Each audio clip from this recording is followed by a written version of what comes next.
"You're just the IT guy, you don't matter." The CEO laughed as he cut my benefits. He didn't know I owned the patent for the software. The entire company runs on. I revoked the license for breach of contract. The stock dropped 80% overnight. Hey Reddit, buckle up because this is the story of how I went from just the IT guy to the man who tanked a billion-dollar company's stock in one night. And yeah, it was completely legal. Name's Joel, 37 male. This happened 6 months ago, and I'm still processing the absolute chaos that followed.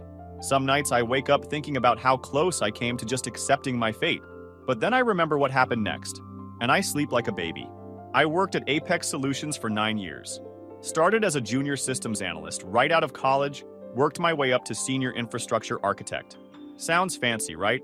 To most people at the company, I was still just the guy who fixed the printer jams and reset passwords. Let me paint you a picture of what Apex was like when I started. Small operation, maybe 85 employees total. Headquartered in a renovated warehouse in Seattle's industrial district. The kind of place where everyone knew everyone, and the CEO actually remembered your name at company picnics.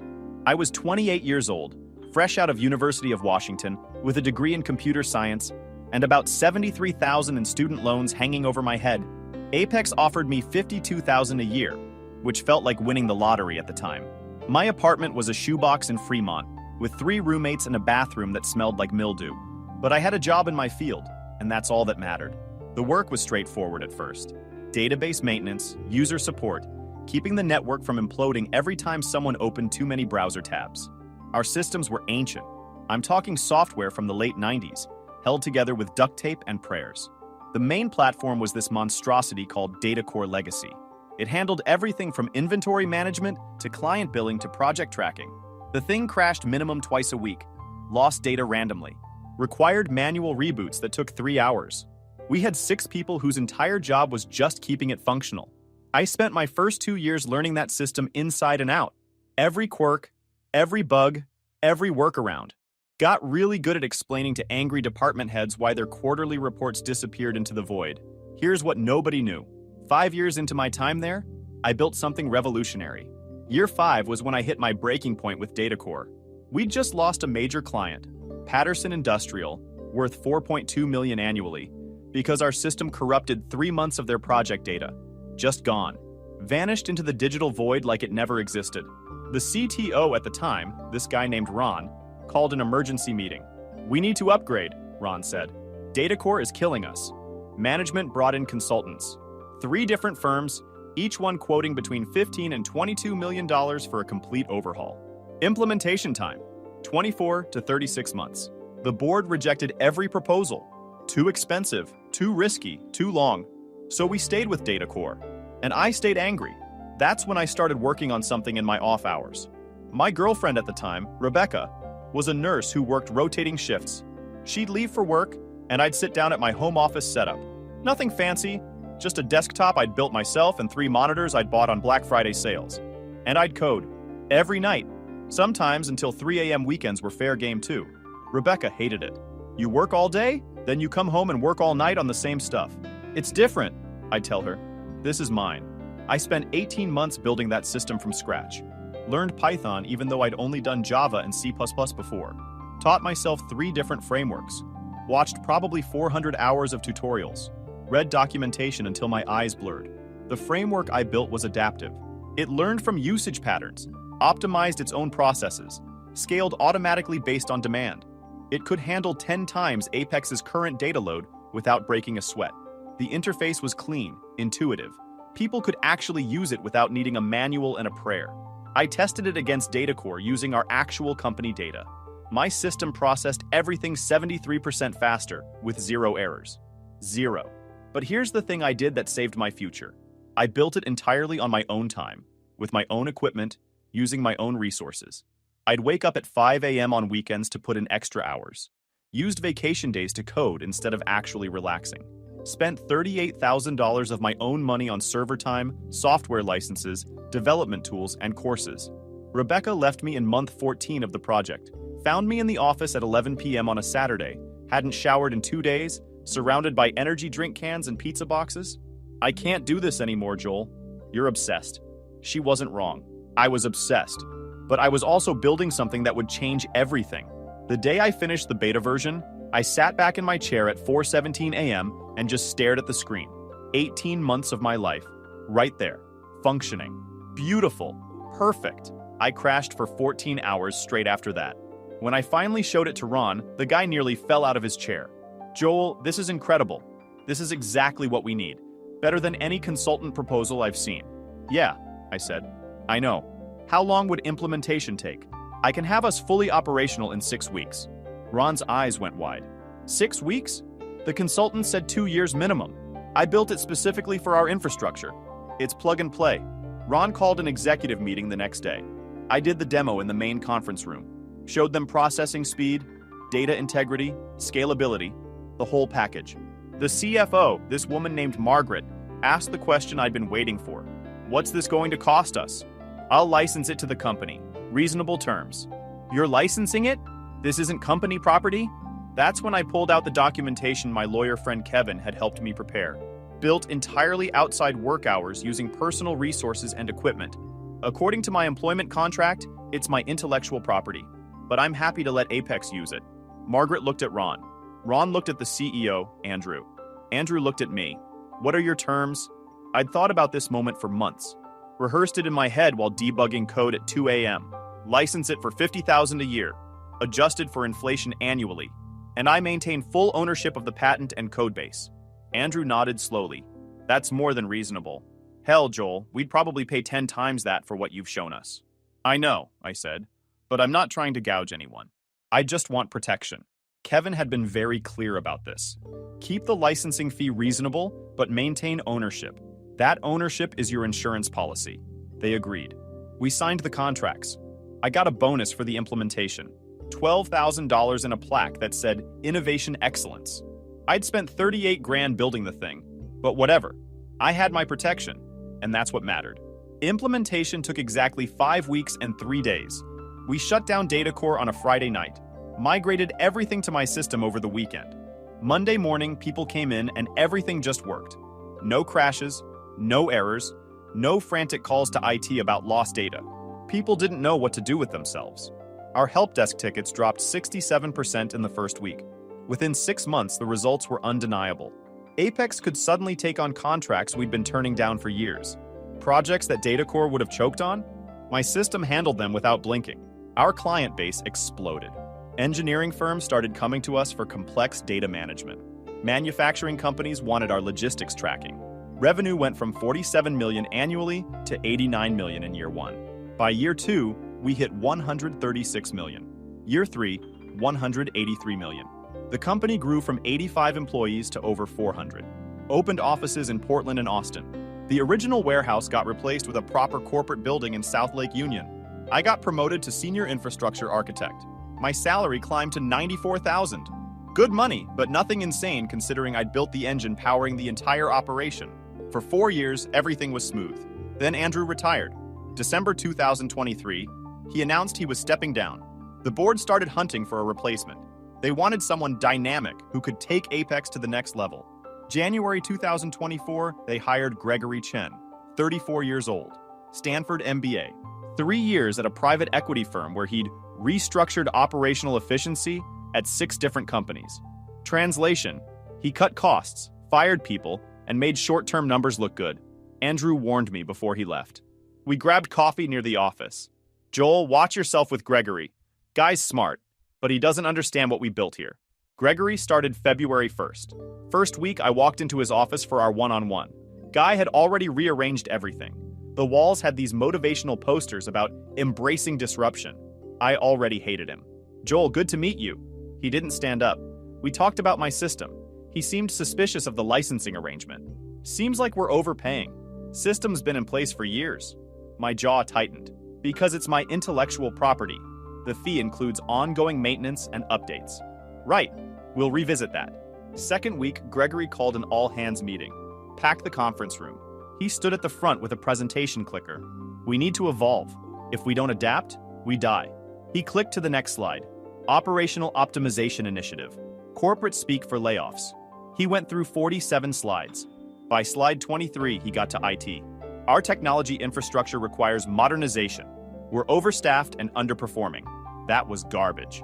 My team was lean and efficient. March came around. March 15th started like any other Thursday. Got to the office at 7:45, grabbed coffee from the lobby machine, checked overnight system logs. Everything running perfect. Zero errors, 99.97% uptime for the month. At 9:30, my calendar pinged. Meeting invite from Gregory's assistant. Compensation discussion, conference room B, 10 a.m. No context, no agenda, just that. I should have known right then. Conference room B was the small one, the one they used for firing people. It had soundproofing and no windows. Private. I walked in at exactly 10 o'clock. Gregory was there with Amanda Reeves, the new CFO he'd brought in from his last company. She was mid-30s, always looked like she just smelled something rotten. And sitting in the corner was this guy I'd never seen before. Expensive suit, leather portfolio, the corporate lawyer look. "Joel, have a seat," Gregory said, again with the not standing up. Power play. I sat down. "We're making some changes to our compensation structure," Gregory started, that fake friendly tone that made my skin crawl. "Part of our operational optimization. We're moving to a performance-based model that better aligns with industry standards." Amanda slid a folder across the table. "These are the new terms." I opened it. My salary, reduced from $94,000 to $67,800, a 28% cut. Annual bonus, eliminated entirely. Health insurance, switched to a high-deductible plan where I'd be paying $6,000 out of pocket before coverage even started. Vacation days, reduced from 18 to 12. I looked up. "This is a joke, right?" "These are market rate corrections," Amanda said. Clinical, like she was reading from a script. "We've analyzed comparable positions across the industry. I built the entire system this company runs on." Gregory smiled. Not friendly. Condescending. "And we appreciate that contribution. But that was 5 years ago, Joel. This is about current value, not past accomplishments." "Our current value? The system runs everything. Every single department. Every client contract. All on my platform." "Our platform," Gregory corrected. "We license it, yes, but it's integrated into company operations. It's not like you're actively developing new features." I stared at him. "I maintain it. I update it. I ensure 99.9% uptime. That's active work. Work that, frankly, doesn't require your current compensation level." He leaned forward. "Joel, let's be realistic about your position here. You're in IT, technical support. You're a valuable member of the team, sure, but you're not exactly mission critical. You're in IT, not mission critical. I'd pulled all-nighters when systems went critical, canceled family events to fix emergencies, built something from scratch that transformed the entire company from a struggling mid-tier operation into a regional powerhouse. And this guy, who'd been here 8 weeks, was telling me I wasn't mission critical. What about everyone else? I asked. Is this happening across the board? The technical staff will see similar adjustments, Amanda said. Directors and above retain their current packages. Right. So the guys actually doing work get gutted, while management keeps their full salaries. And if I don't agree to these terms? Gregory's smile got sharper. Then we'd have to seriously evaluate your position at Apex. These changes are happening. The only question is whether you're part of the future here. The lawyer in the corner slid papers across the table. Sign here, here, and here. Changes effective April 1st. I looked at those documents, thought about my licensing agreement, that very specific clause Kevin had insisted on. License valid contingent on continued employment in good standing and maintenance of agreed-upon compensation structure. Maintenance of agreed-upon compensation structure. They were about to breach the contract, unilaterally. Can I have 24 hours to review this? Gregory's jaw tightened. Joel, this isn't really a negotiation. We've made a business decision based on market analysis and operational needs. So that's a no? That's a, we need your signature today. I stared at him. He stared back. Amanda checked her watch. Actual power move. Looking at her watch like my career mattered less than her lunch reservation. Joel, Gregory said, and his tone shifted. Harder now. Let me be very clear. You fix computers. You reset passwords. You keep systems running. That's important work, but it's not strategic. It's not leadership. You're not irreplaceable. You fix computers. 9 years at this company. A system that generated $136 million in annual revenue directly and supported another $400 million in operations. I'd sacrificed a relationship, countless nights of sleep, thousands of my own dollars. And to this Stanford MBA who'd been here 2 months, I was just the guy who fixed computers. You're making a mistake, I said quietly. No, Joel. We're making the right business decision. And you're going to sign these papers, or you're going to find yourself making a very different kind of decision. The threat was clear. I picked up the pen, signed every page. Gregory smiled. Excellent. Welcome to Apex 2.0. I stood up and walked out. My hands were shaking. Not from fear, from pure, concentrated rage. Made it back to my office, closed the door, sat down at my desk, stared at my computer screen for probably 5 minutes without moving. Ron knocked. Came in without waiting for an answer. Joel, I just heard. I'm sorry. I fought against this, but Gregory's got the board convinced this is necessary. It's fine, I lied. It's not fine. It's garbage. You built this place. Apparently, I just fixed computers. Ron winced. He actually said that? Word for word. Joel. Ron looked genuinely conflicted. I'm trying to push back where I can, but he's got authority I don't have anymore. New organizational structure. I report to him now. I understand. Ron left. I sat there for another 10 minutes. Then I pulled out my phone and called Kevin. Hey man, what's up? I need to see you. Tonight. It's important. Something in my tone made him not ask questions. I'll be at Stella's at 7. See you there. I barely functioned the rest of the day. Answered tickets on autopilot, avoided everyone, left at exactly 5 p.m. Met Kevin at Stella's Coffee near his office downtown. He was already there when I arrived, working on his laptop. Corporate law, always grinding. I sat down and explained everything. The meeting, the pay cut, Gregory's comments, word for word. Kevin listened without interrupting. When I finished, he just sat there for a second. Do you still have your licensing agreement? Yeah. Why? Pull it up. I opened my email, found the signed contract, showed him. Kevin read through it, then read it again, then started grinning. Joel, do you understand what you have here? A contract? A nuclear option. He pointed at Clause 7, subsection 3. License valid contingent on continued employment in good standing and maintenance of agreed-upon compensation structure. Yeah, that's the protection we put in. Joel, they just breached this contract. Unilaterally reduced your compensation. That directly violates the licensing terms. You can revoke their license immediately. The weight of that hit me like a truck. What happens if I do that? Kevin leaned back, that lawyer grin getting wider. Their entire system stops working. They can't access your software, can't process data, can't fulfill contracts, can't operate. The whole company grinds to a complete halt. That's legal? Completely. It's your intellectual property. They broke the contract, you withdraw the license. It's cleaner than a whistle. We can document everything. The compensation reduction, the breach of terms, your right to terminate. Any judge would side with you immediately. I sat there processing. What about my job? They'll fire me instantly. Probably. But you'll have cause to sue for wrongful termination. Plus, you'll hold all the leverage. They'll come crawling back begging you to restore access. And that's when you name your price. Kevin, this could destroy the company. 400 people work there. 400 people whose CEO just decided to slash your pay after you built the platform that employs them all. Kevin's expression got serious. Joel, I'm not telling you what to do. I'm telling you what's legally possible. Gregory made a business decision. You can make one too. I thought about it. Thought about Rebecca leaving because I was too obsessed with building something great. Thought about the $38,000 I'd spent, the missed family events, the sacrificed weekends, the nights I'd worked until I couldn't see straight, all to build something that transformed a struggling company into a success story. And Gregory's words kept echoing. You fix computers. You're not exactly irreplaceable. How do I do it? Kevin opened his laptop. We draft a revocation notice. Cite every clause they violated. Document the compensation reduction. Reference your patent ownership. Send it via certified mail, email, and through their legal department portal. Make it official. Make it airtight. We spent the next 3 hours drafting that notice. Kevin was meticulous. Every sentence legally bulletproof. Every citation precise. Every claim documented with evidence. By 10 p.m., we had it ready. One more thing, Kevin said. You built a kill switch into the system, right? Yeah. Authentication protocol. If their license status changes, access gets revoked automatically. How fast does it work? Immediate. The second their credentials show as invalid, the system locks them out. Kevin nodded slowly. Joel, once you send this notice, there's no going back. You need to be absolutely sure. I looked at that document. Pages of legal language that basically said, you broke our deal, now you lose access to everything. What would you do? I asked. Kevin considered it.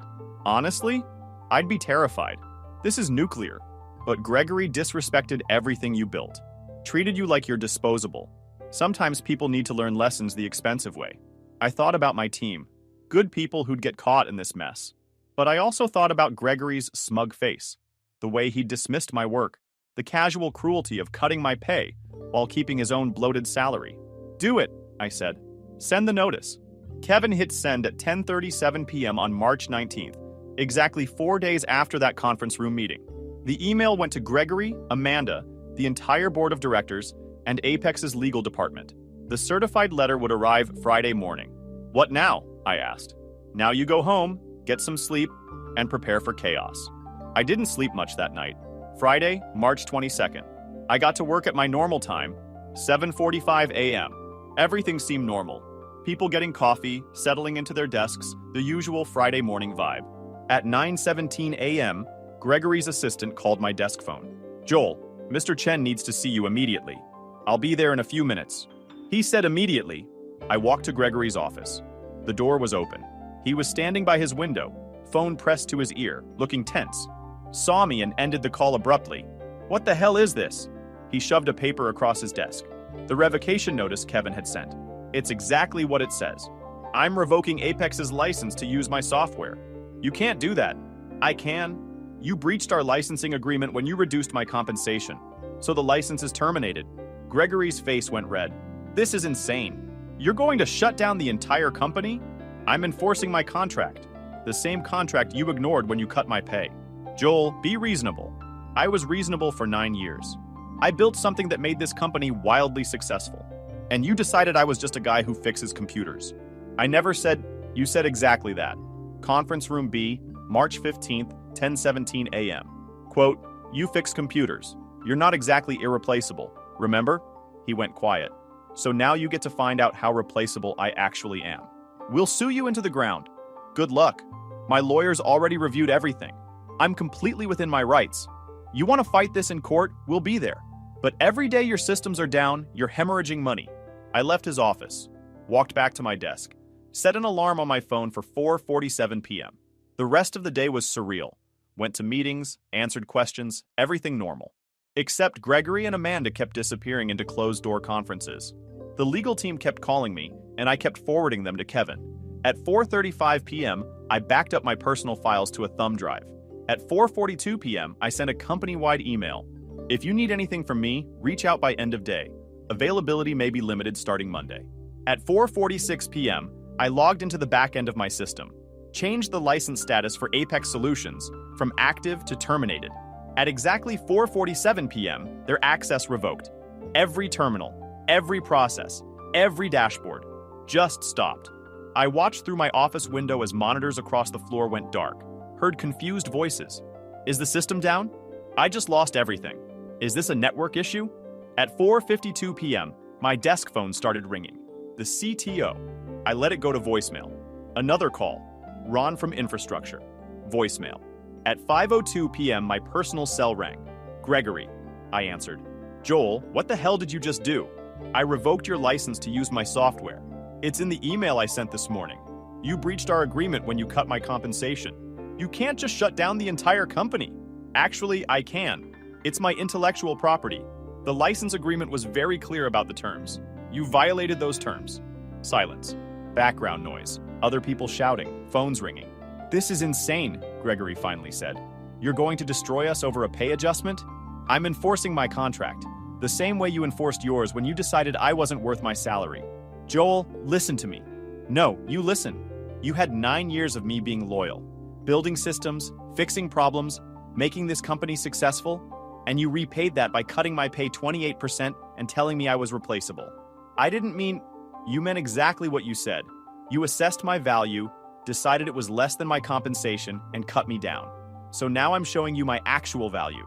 Every single operation you run is built on my platform, and without access to that platform, you're dead in the water. We'll sue you. Your lawyers already have my contact info. Feel free. Joel, be reasonable. We can work this out. Reasonable? You want reasonable? I actually laughed. Okay, here's reasonable. You breached a legally binding contract. I'm terminating the license per the terms we both signed. If you want to renegotiate, have your lawyers contact mine. Until then, Good luck running your company without any functioning systems. I hung up, packed up my desk, not much to take, coffee mug, a photo, some personal items. Walked out of that building at 5:23 p.m. while chaos erupted around me. Got in my car, drove home, ordered Thai food, and watched Netflix. My phone kept buzzing. Texts, calls, emails. I ignored all of it. The following 72 hours were absolutely unhinged. Saturday morning, Kevin called at 8:43 a.m. Joel, you need to see this. He sent me a link to a Bloomberg article. Apex Solutions stock plummets 34% on system failure. The markets had opened in overnight trading. News was leaking that their systems were completely down. Investors were panicking. My email inbox was flooded. Colleagues asking what happened. Recruiters. Even reporters. I ignored all of it. Saturday afternoon, Ron called. Joel, what did you do? I enforced my contract. The entire company is dead in the water. We can't process anything. Payroll's locked. Everyone's scrambling. They should have thought about that before cutting my pay. Joel, Ron sighed. Gregory's an idiot, but 400 people work here. That got to me. Ron, what was I supposed to do? Let them disrespect everything I built? I don't know. Maybe. Would you? Long pause. No, probably not. Sunday morning brought more chaos. Stock dropped another 28%. Total decline, 62%. Business outlets ran it as a major story. Some portrayed me as vindictive. Others called it David versus Goliath. Sunday at 3:47 p.m., I got an email from Apex's board. Subject, urgent meeting request. Body, Mr. Joel, we would appreciate the opportunity to discuss a resolution. Please contact us at your earliest convenience. I forwarded it to Kevin. He called 10 minutes later. They're ready to negotiate. Monday morning, Kevin and I drafted our proposal. $8 million one-time licensing fee. $2 million annually going forward. Full restoration of my compensation, plus 40% raise to $131,600. Ironclad employment contract. And Gregory's immediate resignation. Kevin looked at that last item. This might be a deal breaker. Then they don't get their systems back. We sent it Monday at 11 a.m. By 2 p.m., we got a response requesting an in-person meeting. Tuesday, 9 a.m., Kevin and I walked into Apex headquarters. The lobby was chaos. Phones ringing nonstop. Employees clustered in groups, whispering. Security looked stressed. We took the elevator to the executive floor. The entire board of directors was there. 8 people around a conference table. Gregory sitting at one end, looking like he'd aged 5 years and 4 days. Amanda next to him, pale and quiet. Harrison, the board chairman, stood up when we entered. Old school guy, built his fortune in manufacturing, semi-retired but still influential. Joel, Kevin, thank you for coming. We sat down. The room was tense. You could feel it. Harrison cleared his throat. Let's be direct. We're in a crisis. 4 days of complete system failure. Our market cap has dropped $1.2 billion. 7 major clients have filed breach of contract notices. 15 more are threatening legal action. We're hemorrhaging approximately $4.8 million per day in losses and penalties. He slid a printed analysis across the table. Numbers, projections, disaster scenarios. We need those systems operational. We understand there was a dispute about compensation. We're prepared to resolve it. Kevin pulled out our proposal. These are our terms. Harrison read it, passed it to the next board member. It went around the table. Gregory's face went from pale to red. This is extortion, he said. No, Kevin replied calmly. This is a licensing agreement. You're free to decline and develop your own systems. Everyone at that table knew that was impossible. Building a replacement would take years and tens of millions of dollars. They'd be bankrupt long before it was functional. $8 million is ridiculous, Amanda said. Her first words since we'd arrived. Actually, it's quite reasonable, Kevin said. Your company generated approximately $183 million annually using Mr. Joel's software for 5 years. That's $915 million in revenue directly enabled by his intellectual property. He licensed it to you for $50,000 annually. You paid $250,000 total for nearly $1 billion in value. He let that sink in. The $8 million represents approximately 0.87% of the value his system created. In any reasonable valuation, that's extraordinarily generous. One of the board members, a woman named Patricia, spoke up. What about the ongoing annual fee? $2 million seems high. It's adjusted for inflation and accounts for ongoing maintenance, updates, and technical support, Kevin explained. Industry standard for enterprise software licensing of this complexity runs $3 to $7 million annually. $2 million is below market. Harrison looked directly at me. Joel, I want to apologize. Personally. What Gregory did was unacceptable. We trusted his judgment about operational changes, and clearly that was a mistake. Gregory started to object. Harrison cut him off with a look. We should have valued your contribution properly from the beginning, Harrison continued. You built something extraordinary, and instead of treating you like the asset you are, we let you be marginalized. I appreciate that, I said. Will you accept our apology and agree to restore access? Not yet. Harrison raised an eyebrow. There's one more item on our proposal, I said. Gregory's resignation. The room went dead silent. Gregory shot out of his chair. Absolutely not. This is absurd. Sit down, Gregory, Harrison said quietly. I will not be forced out by... Sit down. Gregory sat. Harrison looked at me. That's a significant ask. Gregory created this situation. He cut my pay, dismissed my contribution, and breached our contract. Every dollar you've lost, every client you're losing, every point your stock has dropped, that's on him. I was implementing necessary operational changes, Gregory said. You were cutting costs without understanding what you were cutting, I shot back. You saw a $94,000 salary and thought, that's too much for IT, without bothering to learn that the entire company runs on systems I built. That's not strategy. That's incompetence. Patricia leaned forward. Gregory, be honest. Did you know Joel had built the platform before you made the compensation changes? Gregory hesitated. Did you? Patricia pressed. I knew he'd contributed to development, yes. Did you know he owned the patent? Longer pause. I was not fully aware of the licensing arrangement. So you cut the pay of the man who owns the intellectual property your entire operation depends on, without even reading his contract? Gregory had no answer for that. Harrison looked around the table. We need to vote. Joel's terms include Gregory's resignation. All in favor?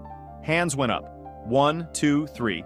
Patricia, the CFO from the manufacturing subsidiary. 2 other board members I didn't know. 6 out of 8. More than enough. Harrison turned to Gregory. You have until end of business today to submit your resignation. Make it voluntary, make it quiet, and we'll provide your full severance package. Otherwise, we terminate you for cause, and you get nothing. Gregory looked like he'd been punched in the stomach. This is insane. I've been CEO for 9 weeks. And in 9 weeks, you've cost this company over $1 billion in market value and nearly destroyed our entire operation, Harrison said. I think you've done enough. Gregory stood up, looked at me with pure hatred. You'll regret this. Probably not, I said. He walked out. Amanda followed. Harrison turned to me. The rest of the terms. We accept. $8 million, $2 million annually. Your salary restored with the raise, protected contract. We'll have the paperwork ready by tomorrow morning. Kevin and I exchanged glances. One condition, I said. I want Patricia as the next CEO. Everyone looked at Patricia. She looked surprised. Joel, I'm not... You asked the right questions. You saw through Gregory's incompetence. This company needs someone who actually thinks before making decisions. Harrison nodded slowly. Patricia's been with us as an advisor for 3 years. Former CEO of 2 successful companies. It's not a bad suggestion. I'd have to think about it, Patricia said. Think fast, Harrison replied. We need stability immediately. Patricia looked at me. If I do this, you'll restore system access? The moment the contracts are signed and the licensing fee is transferred, access is restored. Then I'll do it. The board voted again. Unanimous. Wednesday morning, Kevin and I returned to sign the agreements. $8 million wired to an account Kevin had set up. $2 million annual licensing fee, paid quarterly. Salary, $131,600. Full benefits, stock options, protected contract. Gregory's resignation was already public. Stepping down to pursue other opportunities. Nobody believed it.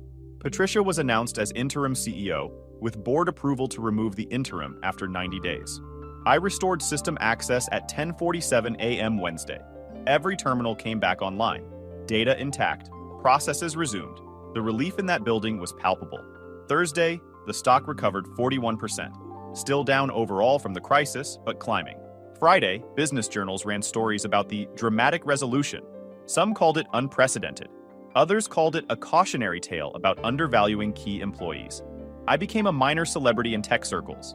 Got interview requests from major publications. Declined all of them. Kevin, on the other hand, was thrilled. I'm putting this case in my portfolio. Best contract enforcement I've ever done. Monday, I came back to work. Walking through those doors was surreal. People stared, Some smiled, some looked away. Everyone knew the story by then. It had leaked everywhere. My team, the developers and analysts who'd worked under me, actually applauded when I walked in. "Welcome back, boss," said Rachel, my lead developer. "Thanks, good to be back." Ron pulled me aside. "Joel, I'm glad you won. Gregory was going to gut this whole department. You saved us. I saved myself. You guys just benefited. Either way, thanks." Patricia called me to her office that afternoon. The office Gregory had occupied for 9 weeks was completely different now. The minimalist furniture was gone. The motivational posters were gone. It looked like an actual workspace. "Joel, sit." I sat. "I want to be very clear about something," she started.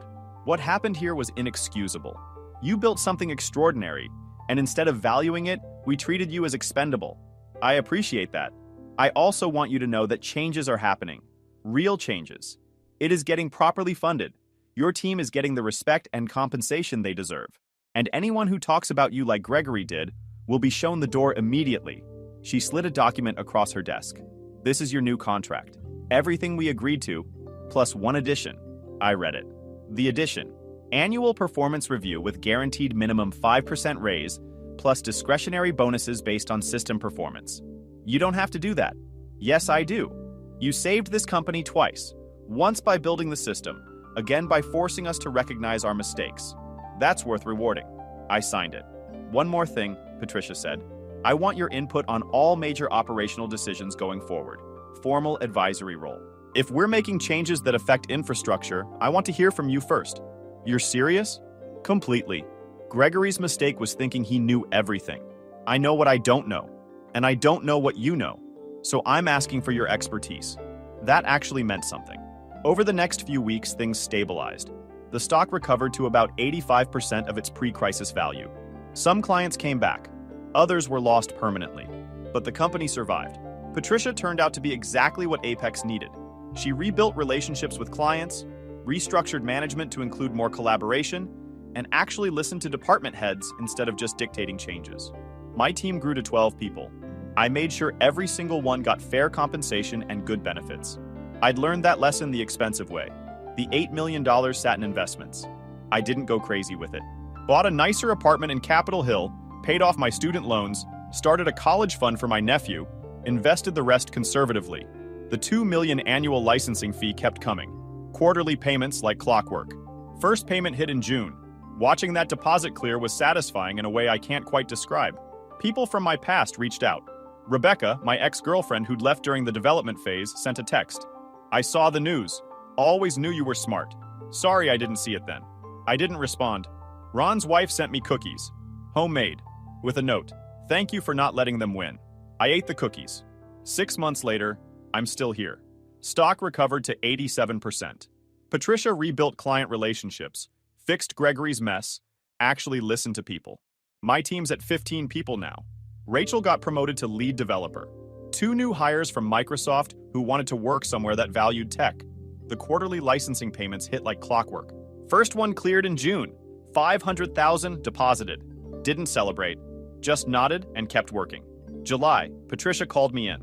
3 companies want to license your platform. Combined offer, $12 million annually. I signed deals with all 3 by August. My accountant called it the best contract structure he'd ever seen. October brought something unexpected. Gregory sued me, filed a complaint claiming I'd sabotaged operations and damaged his reputation. Wanted $8 million. Kevin called me laughing. Not a chance. We have everything documented. Case got dismissed. Judge called it frivolous. Gregory got hit with my legal fees, $47,000. Heard he sold his condo to pay it. November, Apex landed a $94 million logistics deal. Patricia sent me a message. "This happens because your system can handle it." The board voted me a $250,000 bonus. I split it with my team. December, Rebecca emailed wanting to meet. Said she'd made a mistake. I deleted it. July, I ran into Amanda at a coffee shop. "I wanted to apologize," she said. "I should have pushed back harder. You were doing your job. My job was to protect the company. I nearly destroyed it." She'd left Apex in January. Freelance consulting now. She asked if I was hiring. I said no. If you enjoyed this video, please hit that subscribe button. It really helps the channel and help us bring you more and better stories. Thanks.